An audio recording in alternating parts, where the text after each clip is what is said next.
జై హింద్ జై భారత్. తెలంగాణ ముఖ్యమంత్రి గారు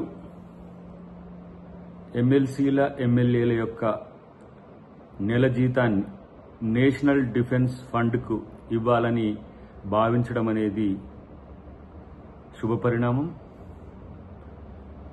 నేనుగా నా మొదటి ఎమ్మెల్సీ నెల జీతాన్ని సీఎం గారు, డిప్యూటీ సీఎం గారు కోరినట్లుగా నేషనల్ డిఫెన్స్ ఫండ్కు ఇవ్వడానికి నా సంసిద్ధతను వ్యక్తం చేస్తూ మొట్టమొదటిసారిగా ప్రజాప్రతినిధి అయిన సందర్భంలో నాకొచ్చే మొదటి జీతాన్నే వీర జవాన్లకు, ఈ దేశ భద్రత కోసం పనిచేసే డిఫెన్స్ సోదరులందరికీ కూడా విరాళంగా ముఖ్యమంత్రి గారు ప్రకటించడం అనేది గర్వంగా ఉంది. ఇది నా అదృష్టంగా భావిస్తున్నా.